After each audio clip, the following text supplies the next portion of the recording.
All right. My name is Philip, and we're going to be talking about the artificial leaf. To kind of start with, we have a quick video that kind of explains the artificial leaf a little bit, and then we'll give some more information about it as we go. So.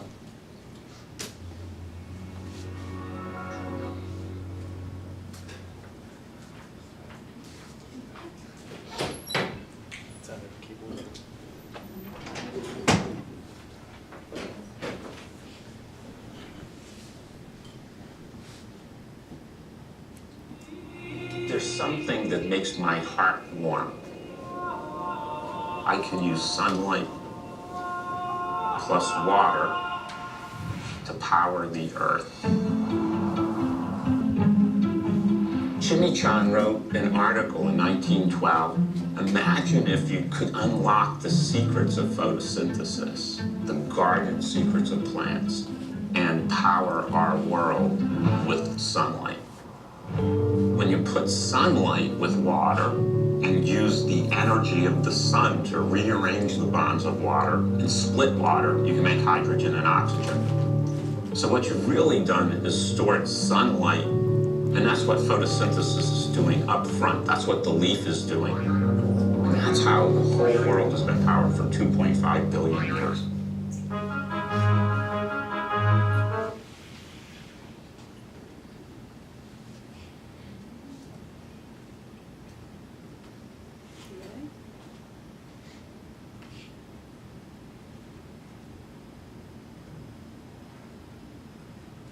Leaf, sunlight comes into the silicon, and then my catalyst split water to hydrogen and oxygen. In spirit, I'm doing exactly what a leaf does. The real eureka moment was, let's not build a stable catalyst. That's what everybody was doing. Taking another hint from photosynthesis, because the leaf undergoes a self-repair mechanism. We figured out how to make catalysts that fix themselves. The self-healing part is actually the key. And we decided to make it and use it for something really important, like saving the planet. A lot of people don't even remember. It used to be these big mainframes you would have to get your computing from. And then all of a sudden a personal computer showed up. You were in control of your information. Well, why can't we do that with energy? Close your eyes. Think about your house being its own power station and gasoline station. That's all within our reach of just using sunlight plus water. The way energy works in the world today is rich countries build a big centralized power plant, and it's expensive.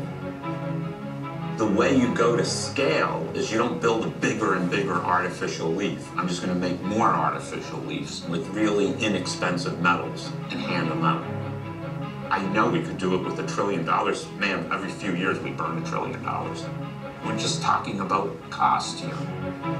This is a high-priced poker game we're playing right now with life. In the next 35 years, we're going to be doubling our energy need.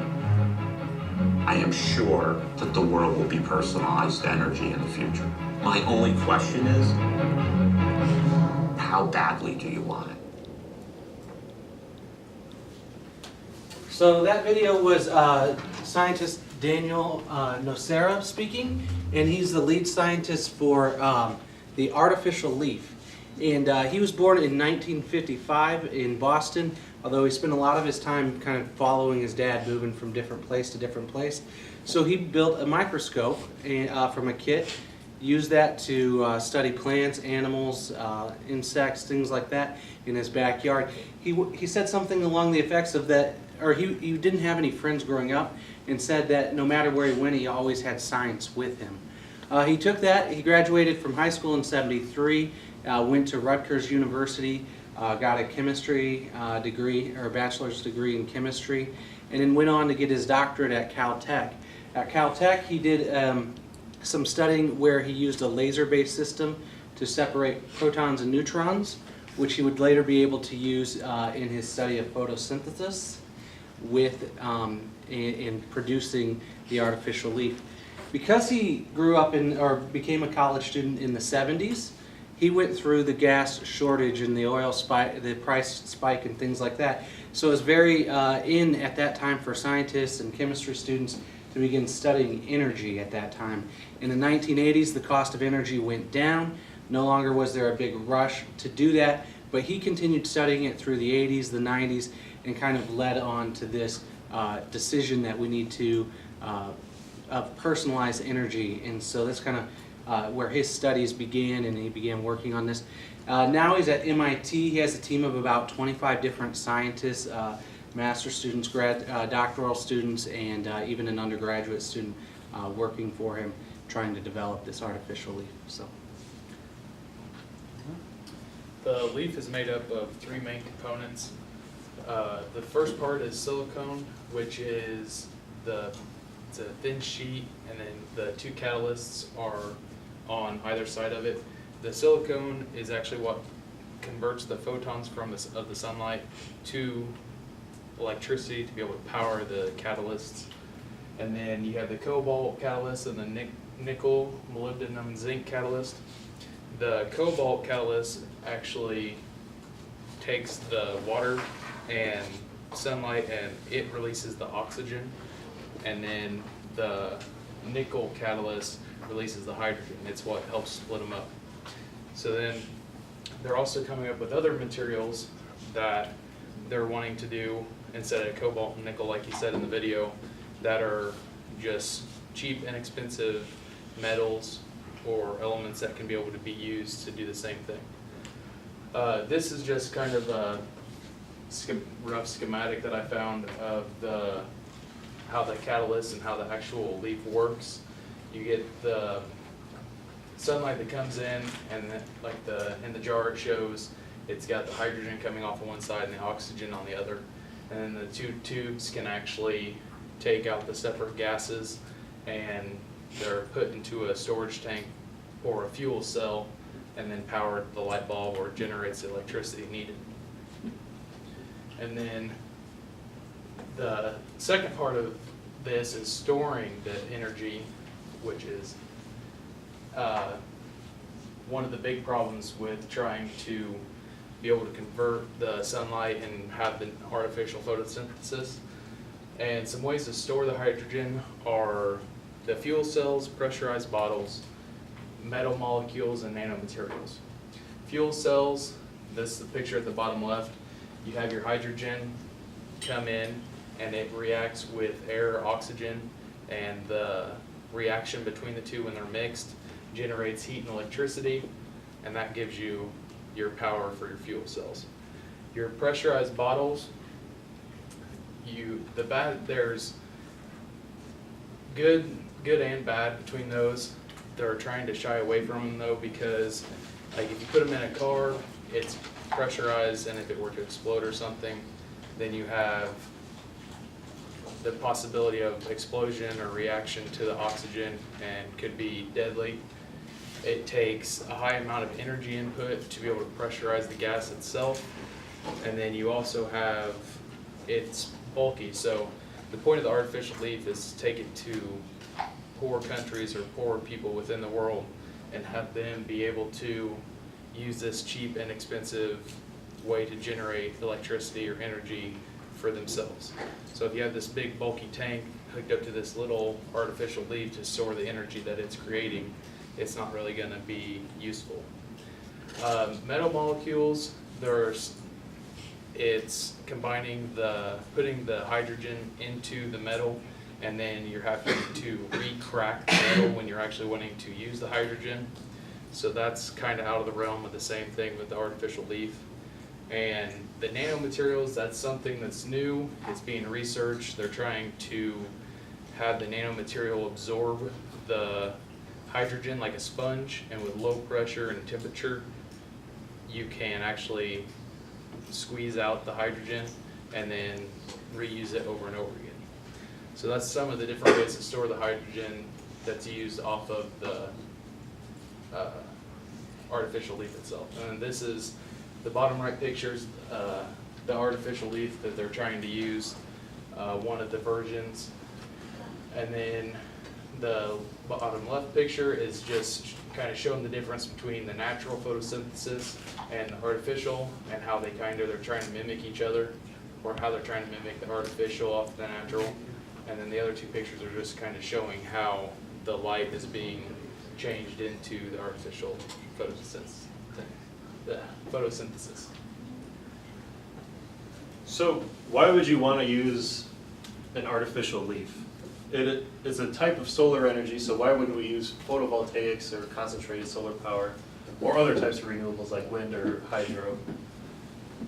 In order for our energy economy to be truly sustainable, our energy needs must be met by the sun. These are different ways to do it, and the artificial leaf does that as well. These four options are good for electricity, but as we know, electricity can't really be stored that effectively. You think about your phone, and the battery on that is good for like maybe 24 hours, and you gotta recharge it for more hours. And they're expensive, they're harmful to the environment. So what other means of storing energy are there besides electrical? And the answer to that is hydrogen. Hydrogen, the energy is stored in chemical bonds. So it's a much more energy dense, you get much more energy per volume than you do in a battery. Also, you're using a system of harnessing energy and using energy that has been used in nature for billions of years. Photosynthetic organisms produce 100 terawatts of energy per year. And to give you an idea of how much that is, I believe total human demand for all energy is, I believe, 14 terawatts. So this is 100 terawatts. Granted, that is all the photosynthetic organisms on Earth, but it's kind of gives you hope that maybe we can crack into that a little bit. In the process, natural photosynthesis also converts 100 trillion tons of carbon dioxide into biomass. That's what plants are made out of. They're made out of carbon. They're made out of carbohydrates. So you're storing this greenhouse gas in a permanent or semi-permanent structure. And we can type the next slide, please. In order to really understand how artificial photosynthesis works, we have to first understand how natural photosynthesis works. Inside of a chloroplast in a plant, there are two photosystems. The first one breaks water into hydrogen and oxygen. This is what the artificial leaf deals with right here, this system. The second photosystem, which is actually called photosynthesis system 1, because it was discovered first, this was discovered later. So it's a little confusing, but this is where the carbohydrates are made, from that broken down hydrogen and carbon. Currently, the artificial leaf only works in this realm, but research is going on to find out ways that we can convert CO2 back into either building materials or other such locked away materials that is essentially a sequestration of carbon dioxide from the atmosphere. So that's pretty much all you need to know on here. Next is artificial photosynthesis. So now we know what essentially happens with natural photosynthesis. So artificially, scientists are trying to manipulate the biological processes that happen within a leaf. They do that by harnessing hydrogen gas, harnessing carbohydrate fuel, and you can also harness excess electricity from the chemical reactions. Also, an advantage that scientists have over nature is that when a plant uses photosynthesis, it uses a lot of energy to organize its own cells into structures, leaves, stems, flowers. It also puts a lot of its energy into reproductive purposes and chemical compounds for flowers, etc. All of which scientists don't really need, they just want the fuel from it. So from that, we'll hand it over to... So you've seen this photo already before, we had it on another slide, but just so you can get a little bit of a bigger look at it.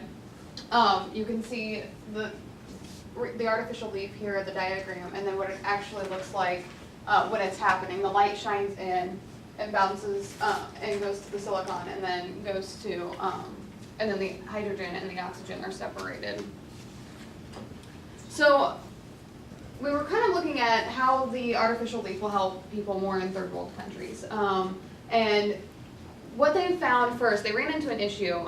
Nocera and his team ran into an issue when they started originally using the artificial leaf, and that was that it could only be used with pure water. So if they put dirty water on it, it would actually break down the catalyst, but they found a way to kind of tweak that a little bit to where the catalyst will all self-heal. And the purpose of that is because they get this biofilm on the catalyst with the dirty water, they want to the catalyst need to heal themselves. So that was kind of their transition. So now in third world countries or in anywhere that there is any kind of dirty water, they can use that. So anybody can harness this energy. They are looking to, sorry, I have to look at this. They want to keep it as low cost as possible, so anybody can use it. And they're looking to eventually, in the future, they want to at least eliminate or decrease the use of conventional cook stoves or even primitive versions of cook stoves, because they release a lot of black carbon, which is harmful to the global climate. So they're trying to make it as green as possible. Also, they're hoping that eventually in disaster areas, this can be used to help provide electricity, anything that they need there so they can harness that energy. Also, they're wanting to eventually use this in homes and small power generators that are powered by electricity. So if your power were to go out or anything like that, you would have this generator here so that you can power your home. And it would be a lot cheaper and a lot more cost effective. Also, again, as we were saying, they're looking to eventually power cars off of the hydrogen. So, do you have any questions? Thank you very much. Any questions? Any questions? I have a question. Anybody looked into the real leaves and tried to take the energy out of them instead of doing artificial? Is there any possibility to do that to start with? Not necessarily. I mean, the way we do that as humans is by burning it. We take the energy that the plant has harnessed from the sun, and we burn it in fire. But there's no way of connecting to a leaf and taking the energy from it. There's no such a No, thing. it would. If you took the energy from the leaf that it's using to put on biomass and keep itself alive, it'll die. Yeah. Okay, very good. Any other questions? If you don't have, I have another one. The artificial leaf would, the dreams or the plans or the design would be like a battery-shaped thing, or like what? Like a thin little, kind of like the picture showed, like it's just a thin piece of film.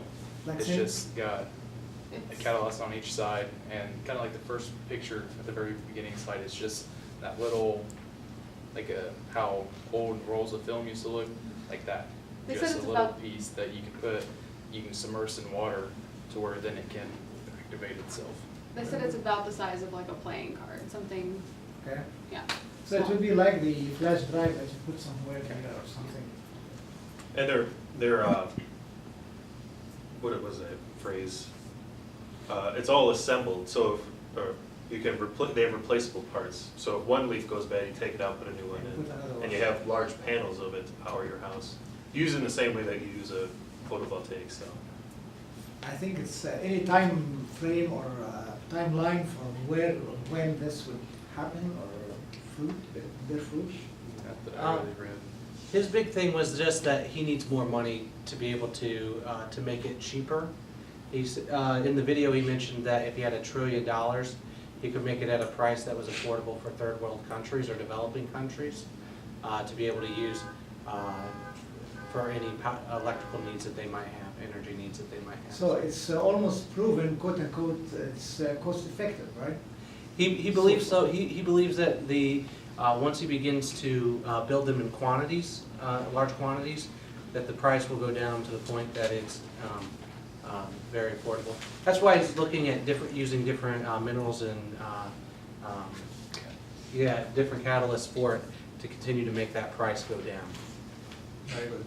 And as we speak, the price of kilowatt reduction to the current, is there any comparison table or something?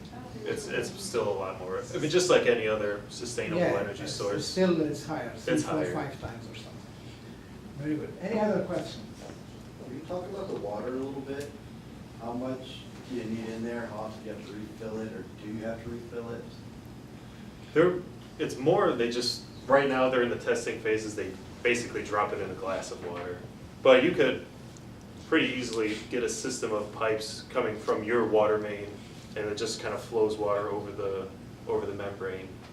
And then the nice thing is too, once the hydrogen is used in a fuel cell, it makes perfectly clean water, like molecularly, like perfectly clean water coming out. So then you can use the water again after it's created electricity. Does it go through quick? There's really no practical application of it right now. It's just all research based. Okay. But That's sort of what I was picturing, like putting it into practice and using it. yeah, it's not at that stage yet, from what I understand. see anything yet. Cool. But like just those, you saw in the video how the bubbles were coming off. That's how fast it goes through it. Okay. Okay, thank you very much.